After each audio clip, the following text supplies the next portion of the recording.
ഊർജം എന്ന പദം ആദ്യമായി ആവിഷ്കരിച്ചത് ആരാണ്?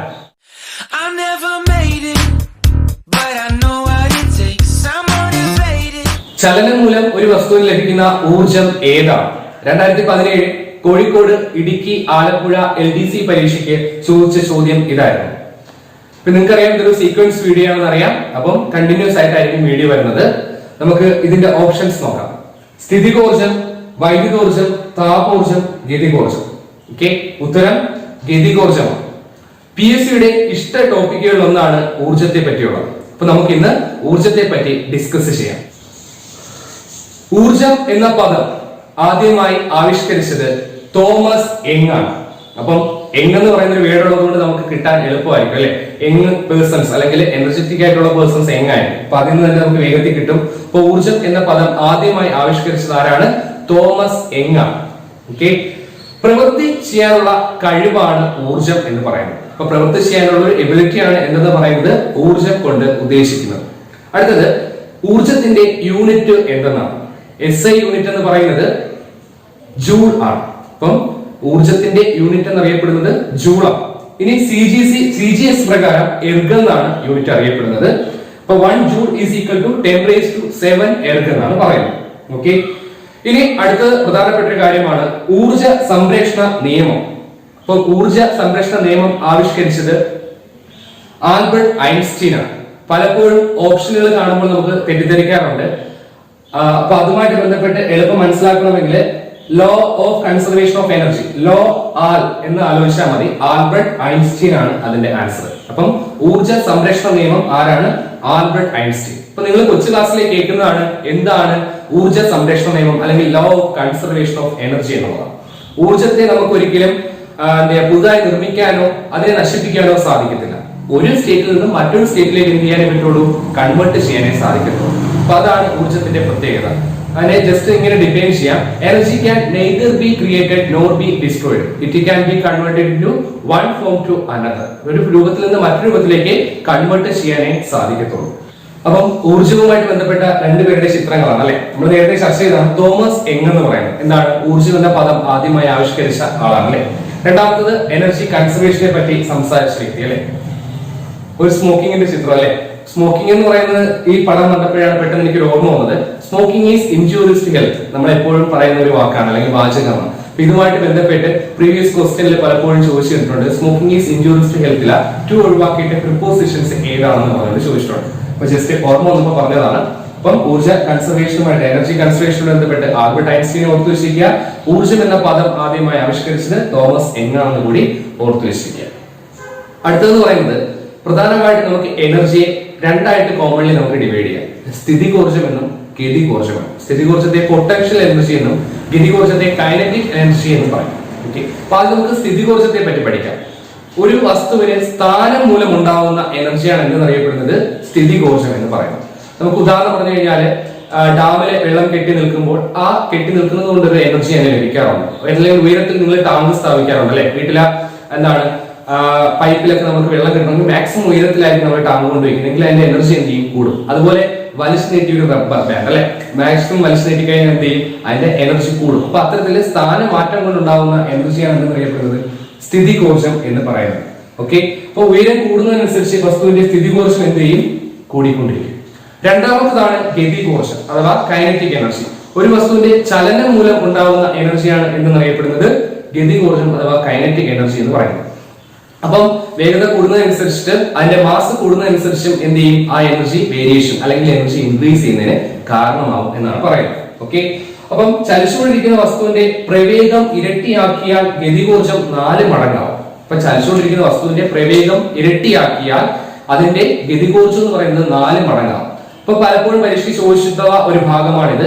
ഈ ക്വസ്റ്റ്യൻ ചോദിച്ചിട്ട് 4 മടങ്ങ് 2 മടങ്ങ് ഇങ്ങനെ ഒരുപാട് ഓപ്ഷൻ ഇട്ടിരിക്കും. അപ്പൊ ഓർത്തു വെച്ചിരിക്കുക, പ്രവേഗം നമ്മൾ ഇരട്ടിയാക്കി കഴിഞ്ഞാൽ കൈനറ്റിക് എനർജി എന്ന് പറയുന്നത് അല്ലെങ്കിൽ ഗതികോർജം എന്ന് പറയുന്നത് 4 മടങ്ങാവുകയാണ് ചെയ്യുന്നത്.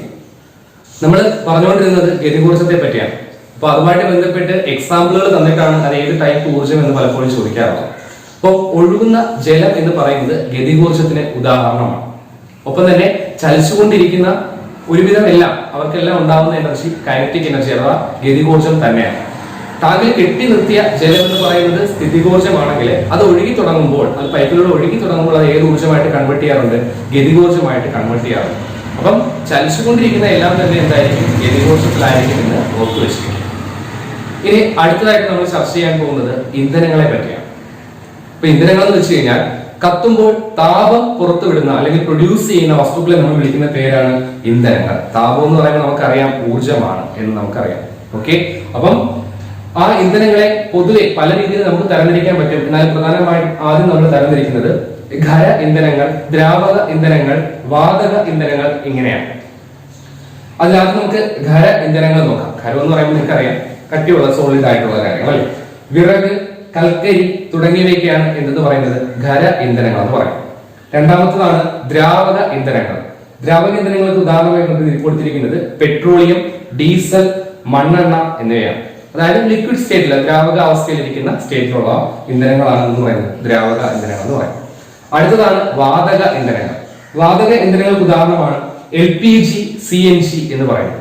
LPG എന്താണെന്ന് നമുക്കറിയാം, ലിക്വിഡ് പെട്രോളിയം ഗ്യാസ് ആണ് LPG എന്ന് പറയുന്നത്.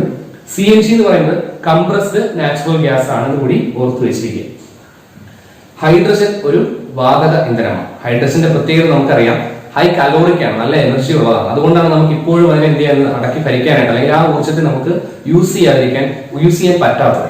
അപ്പം ഹൈഡ്രജൻ എന്ന് പറയുന്നത് കത്തുന്ന വാതകം എന്നാണ് ഹൈഡ്രജനെ വിശേഷിപ്പിക്കാറ്. അടുത്തത് ജ്വലനത്തിന് സഹായിക്കുന്ന ഒരു വാതകമുണ്ട്, അതായത് കത്താൻ സഹായിക്കുന്ന ഒരു വാതകമുണ്ട്. അതാണ് എന്തെന്നറിയുന്നത് എല്ലാവർക്കും അറിയാം, ഓക്സിജൻ ആണ് കത്താൻ സഹായിക്കുന്ന വാതകം. പലപ്പോഴും PSC ചോദിക്കുന്ന ഒരു ചോദ്യമാണ് ജ്വലനത്തിന് സഹായിക്കുന്ന വാതകവും ജ്വലനത്തെ നിയന്ത്രിക്കുന്ന വാതകം. ഇപ്പൊ ജ്വലനത്തെ സഹായിക്കുന്ന വാതകം ഓക്സിജൻ ആണെങ്കിൽ ജ്വലനത്തെ നിയന്ത്രിക്കുന്ന വാതകം നൈട്രജൻ ആണ്. അപ്പൊ കത്തുന്ന വാതകം ഹൈഡ്രജൻ ആണ്, ജ്വലനത്തെ സഹായിക്കുന്ന വാതകം ഓക്സിജൻ ആണ്, ഇനി ജ്വലനത്തെ നിയന്ത്രിക്കുന്ന വാതകം നൈട്രജൻ ആണ് എന്ന് ഓർത്തു വെച്ചിരിക്കും. ഇനി നമുക്ക് ഊർജ്ജ സോഴ്സുകളെ മറ്റൊരു രീതിയിൽ തരംതിരിച്ച് നോക്കാം. പുനഃസ്ഥാപിക്കാൻ കഴിയുന്ന ഊർജ്ജ സോഴ്സുകളും കഴിയാത്ത ഊർജ്ജ സോഴ്സുകളും. ഒന്നാമത്തത് പുനഃസ്ഥാപിക്കാൻ കഴിയുന്ന ഊർജ്ജ സോഴ്സ്, അതായത് നമ്മൾ ഉപയോഗിച്ചാലും പിന്നെ നമുക്ക് എന്ത് ചെയ്യും, കൃത്യമായി ലഭിക്കുന്ന ഊർജ്ജ സോഴ്സുകളാണ് എന്ന് പറയപ്പെടുന്നത് പുനഃസ്ഥാപിക്കാൻ കഴിയുന്ന ഊർജ്ജ സോഴ്സുകൾ എന്ന് പറയുന്നത്. അവയ്ക്ക് ഉദാഹരണമാണ് സൗരോർജം, ബയോഗ്യാസ്, ജലം എന്നിവ. അപ്പൊ നമ്മൾ ഉപയോഗിച്ചാൽ നമുക്ക് വീണ്ടും എന്ത് ചെയ്യും, അവ ലഭിച്ചുകൊണ്ടേയിരിക്കും. എന്നാൽ രണ്ടാമത്തെ കാറ്റഗറിയാണ് പുനഃസ്ഥാപിക്കാൻ കഴിയാത്ത ഊർജ്ജ സോഴ്സുകൾ, അതായത് ഭൂമിയിൽ എവിടെ ലഭ്യത നമ്മൾ ഉപയോഗിക്കുന്നതോറും എന്ത് ചെയ്യും, കുറഞ്ഞുകൊണ്ടിരിക്കും. അവയാണ് ഉദാഹരണം എന്ന് പറയുന്നത് പെട്രോളിയം, പ്രകൃതിവാതകങ്ങൾ, LPG, CNG, LNG എന്നീ തുടങ്ങിയവ. ഓക്കെ, അപ്പം രണ്ടായിട്ട് തിരിക്കാം, പുനഃസ്ഥാപിക്കാൻ കഴിയുന്ന ഊർജ്ജ സോഴ്സുകളും കഴിയാത്ത ഊർജ്ജ സോഴ്സുകൾ. അപ്പം കഴിയുന്ന ഊർജ്ജ സോഴ്സുകൾക്ക് ഉദാഹരണമാണ് എന്ന് പറയുന്നത് ജലം, സൗരോർജം തുടങ്ങിയവയെങ്കിൽ കഴിയാത്തവയാണ് പെട്രോളിയം പോലുള്ള ഇന്ധനങ്ങൾ. ഇനി PSC പലപ്പോഴും പല ആൾക്കാർക്കും അല്ലെങ്കിൽ തെറ്റിദ്ധരിക്കാൻ അല്ലെങ്കിൽ തിരിഞ്ഞു പോകുന്ന ഒരു മേഖലയാണ് പരമ്പരാഗത ഊർജ്ജ സോഴ്സുകളും പാരമ്പര്യേതര ഊർജ്ജ സോഴ്സുകളും. നമുക്ക് ആദ്യം പരമ്പരാഗത ഊർജ്ജ സ്രോതസ്സുകളെ പറ്റി നോക്കാം. പെട്രോളിയം, ഡീസൽ, പ്രകൃതിവാതകം, ജലവൈദ്യുതി തുടങ്ങിയവയാണ് എന്ന് പറയപ്പെടുന്നത് പരമ്പരാഗത ഊർജ്ജ സ്രോതസ്സുകൾ എന്ന് പറയുന്നത്. അതായത് പണ്ട് മുതലേ നമ്മൾ ഉപയോഗിച്ച് വരുന്നതാണ്, അല്ലെങ്കിൽ പണ്ട് മുതലേ ഉപയോഗിക്കുന്നു, ഇപ്പോഴും നമ്മൾ ഉപയോഗിച്ചുകൊണ്ടിരിക്കുന്നവയാണ് എന്ന് പറയുന്നത് പരമ്പരാഗത ഊർജ്ജ സ്രോതസ്സുകൾ എന്ന് പറയുന്നത്. അപ്പൊ അതിൽ ജലവൈദ്യുതിയാണ് പലപ്പോഴും എല്ലാവർക്കും സംശയം, അത് ഏത് കാറ്റഗറിയിൽ വരുന്നത് തന്നെയാണ്, പരമ്പരാഗത ഊർജ്ജ സ്രോതസ്സുകളിൽ വരുന്നവ തന്നെയാണ്. ഓക്കെ, രണ്ടാമത്തതാണ് പാരമ്പര്യേതര ഊർജ്ജ സ്രോതസ്സുകൾ എന്ന് പറയുന്നത്. സൗരോർജം, ബയോഗ്യാസ്, കാറ്റിൽ നിന്നുള്ള വൈദ്യുതി എന്നിവയാണ് അവയ്ക്ക് ഉദാഹരണം. അതായത് ഇപ്പോ നിലവിൽ നമ്മൾ കണ്ടെത്തിയിട്ടുള്ള അല്ലെങ്കിൽ ഉപയോഗിച്ചുകൊണ്ടിരിക്കുന്ന ഊർജ്ജ സ്രോതസ്സുകളാണ് സൗരോർജം, ബയോഗ്യാസ്, കാറ്റിൽ നിന്നുള്ള വൈദ്യുതി തുടങ്ങിയവ. രണ്ടായിട്ട് തിരിച്ചിട്ടുണ്ട്, പരമ്പരാഗത ഊർജ്ജ സ്രോതസ്സുകളും പാരമ്പര്യേതര ഊർജ്ജ സ്രോതസ്സുകളും. ഇപ്പൊ ഏകദേശം എനർജിയുമായിട്ട് ബന്ധപ്പെട്ട കാര്യങ്ങൾ ഒരുവിധം നമ്മൾ ചർച്ച ചെയ്ത് കഴിഞ്ഞു. ഇനി നമ്മൾ അടുത്ത ചർച്ച ചെയ്യാനായിട്ട് പോകുന്നത് ഭൂമിയുടെ പ്രഥമ റിസോഴ്സ് അല്ലെങ്കിൽ നമ്മുടെ ഊർജത്തിന്റെ ഏറ്റവും പ്രൈമറി റിസോഴ്സ് ആയിട്ടുള്ള സൗരോർജത്തെ പറ്റിയിട്ടാണ്. അപ്പം സൂര്യനിലെ ഈ ഊർജ ഉത്പാദനത്തെ പറ്റി ആദ്യമായി ശാസ്ത്രീയമായി പഠനം നടത്തിയത് ഹാൻസ് ബേത്ത് ആണ്. ആരാണ്? ഹാൻസ് ബേത്ത് ആണ് സൂര്യനിലെ ഊർജ രീതിയെ പറ്റി ശാസ്ത്രീയമായി പഠനം നടത്തിയ ആൾ. അപ്പൊ അത് പ്രധാനപ്പെട്ടതാണ്, അതുകൂടി ഒന്ന് ഓർത്ത് വെച്ചിരിക്കുക.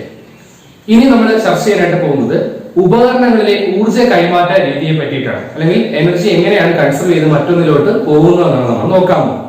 അപ്പൊ ആദ്യമായിട്ട് നമ്മൾ നോക്കുന്നത് ബൾബാണ്. നിങ്ങൾക്കറിയാം വൈദ്യുതോർജ്ജത്തെ പ്രകാശോർജ്ജമാക്കി മാറ്റുന്ന ഡിവൈസ് ആണ് ബൾബ് എന്ന് പറയുന്നത്. പ്രകാശോർജ്ജം മാത്രമല്ല, അതിന്റെ കൂടെ എന്ത് കിട്ടുന്നു? താപോർജ്ജം കൂടി ഉണ്ടാവുന്നു. അത് മനസ്സിലാക്കാൻ സിമ്പിൾ ആണ്. ഒരു ബൾബ് കത്തി കിടക്കുന്ന ബൾബ് ഒന്ന് ജസ്റ്റ് അണച്ചിട്ട് നിങ്ങൾ അത് ഊരി നോക്കിയാൽ മതി. അതിലെന്ത് ചെയ്യും? കുറച്ച് ടെമ്പറേച്ചർ നിലനിൽക്കുന്നതായിട്ട് കാണാം. രണ്ടാമതാണ് ഫാൻ. വൈദ്യുതോർജ്ജത്തെ യാന്ത്രികോർജ്ജമാക്കി മാറ്റുന്ന ഒരു ഉപകരണമാണ് എന്തെന്നറിയപ്പെടുന്നത്? ഫാൻ എന്ന് അറിയപ്പെടുന്നത്. അടുത്ത ഡിവൈസ് ആണ് സോളാർ പാനൽ. സൗരോർജ്ജത്തെ വൈദ്യുതോർജ്ജമാക്കി മാറ്റുന്ന ഒരു ഉപകരണമാണ് എന്തെന്നറിയപ്പെടുന്നത്? സോളാർ പാനൽ എന്നറിയപ്പെടുന്നത്. അടുത്തത് ഡൈനാമോ, സൈക്കിൾ ഡൈനാമോ. കൊച്ചിലെ മുതൽ നമുക്ക് ഒരുപാട് ആഗ്രഹങ്ങളാണ്. സൈക്കിളിന്റെ പുറകിൽ വെച്ച് കഴിഞ്ഞാൽ നമുക്ക് ലൈറ്റ് കത്തിക്കാൻ പറ്റും എന്നുള്ളത് കൊണ്ട് ഒരുപാട് പേര്, അല്ലെങ്കിൽ ഇത് ആഗ്രഹിക്കാത്തവരായിട്ട് ആരും തന്നെ ഉണ്ടാവത്തില്ല. പഴയ ഫുൾ സൈക്കിളൊക്കെ എടുത്ത് നോക്കിക്കഴിഞ്ഞാൽ ഈ ഡിവൈസ് കാണാം. യാന്ത്രികോർജ്ജത്തെ വൈദ്യുതോർജ്ജമാക്കി കൺവേർട്ട് ചെയ്യുന്ന ഡിവൈസ് ആണ് എന്നറിയപ്പെടുന്നത് ഡൈനാമോ എന്ന് പറയുന്നത്. അടുത്തതാണ് വൈദ്യുത മോട്ടോർ. വൈദ്യുതോർജ്ജത്തെ യാന്ത്രികോർജ്ജമാക്കി മാറ്റുന്ന ഒരു ഉപകരണമാണ് എന്തെന്ന് പറയുന്നത്? ഈ വൈദ്യുത മോട്ടോർ എന്ന് പറയുന്നത്. അടുത്തതാണ് എന്തെന്നറിയപ്പെടുന്നത് മൈക്രോഫോൺ. അതായത് ശബ്ദോർജ്ജത്തെ വൈദ്യുതോർജ്ജമാക്കി മാറ്റുന്ന ഉപകരണമാണ് എന്തെന്നറിയപ്പെടുന്നത് മൈക്രോഫോൺ. അടുത്തത് തിരിച്ച് അതിന്റെ നേരെ ഓപ്പോസിറ്റ് ആണ് ലൗഡ് സ്പീക്കർ. അതായത് വൈദ്യുതോർജ്ജത്തെ ശബ്ദോർജ്ജമാക്കി മാറ്റുന്ന ഉപകരണമാണ് ലൗഡ് സ്പീക്കർ എന്ന് പറയുന്നത്. ഇനി നമ്മൾ കേട്ടിട്ടുള്ള വ്യവസായമാണ് ജനറേറ്റർ എന്ന് പറയുന്നത്, അല്ലെ? ജനറേറ്റർ എന്ന് പറയുന്നത് യാന്ത്രികോർജ്ജത്തെ വൈദ്യുതോർജ്ജമാക്കി മാറ്റുന്ന ഒരു ഡിവൈസ് ആണ്. നമ്മൾ എന്താണ് വൈദ്യുതിയൊക്കെ ഉത്പാദിപ്പിക്കുന്ന അത്തരത്തിലുള്ള ജനറേറ്ററുകളൊക്കെ ഉപയോഗിച്ചുകൊണ്ടാണ്. അപ്പൊ എനർജിയുമായിട്ട് ബന്ധപ്പെട്ട ഒരുവിധം മിക്ക കാര്യങ്ങളും നമ്മൾ ഇന്ന് എന്ത് ചെയ്തിട്ടുണ്ട്? ഇവിടെ ചർച്ച ചെയ്തിട്ടുണ്ട്. അപ്പം മറക്കണ്ട, നമ്മുടെ വീഡിയോ കാണുന്നവർ തീർച്ചയായിട്ടും ഇതുവരെയും സബ്സ്ക്രൈബ് ചെയ്യാത്തവരുണ്ടെങ്കിൽ തീർച്ചയായിട്ടും സബ്സ്ക്രൈബ് ചെയ്യുക, ലൈക്ക് ചെയ്യുക, ഷെയർ ചെയ്യുക. ഒപ്പം തന്നെ തൊട്ടടുത്തുള്ള ബെല്ലൈക്കൺ അമർത്തി കഴിഞ്ഞാൽ നമ്മൾ ഓരോ ദിവസവും അപ്ലോഡ് ചെയ്യുന്ന വീഡിയോകൾ നിങ്ങൾക്ക് നോട്ടിഫിക്കേഷൻ ആയിട്ട് ലഭിക്കും. ഇനി നിങ്ങൾക്ക് ഒരു ഓപ്പർച്യൂണിറ്റി കൂടി തരികയാണ്. നമ്മൾ ചെയ്യുന്ന വീഡിയോയുടെ നോട്ടും മറ്റു കാര്യങ്ങളും നിങ്ങൾക്ക് വേണമെങ്കിൽ നമ്മൾ ഈ ഡിസ്ക്രിപ്ഷൻ ബോക്സിന് താഴെയായിട്ട് നമ്മുടെ ടെലഗ്രാം ഗ്രൂപ്പിന്റെ ലിങ്ക് ആഡ് ചെയ്യുന്നതായിരിക്കും. അവിടെ പോയി നിങ്ങൾക്ക് ആ ഗ്രൂപ്പിൽ ജോയിൻ ചെയ്ത് കഴിഞ്ഞാൽ യഥാസമയം നമ്മൾ വീഡിയോ ചെയ്യുന്ന ആ വീഡിയോയുടെ നോട്ടും മറ്റു കാര്യങ്ങളും ഒക്കെ എന്ത് ചെയ്യും? അതിൽ ഉണ്ടായിരിക്കുന്നതാണ്. അപ്പം it's me signing off. Sarath.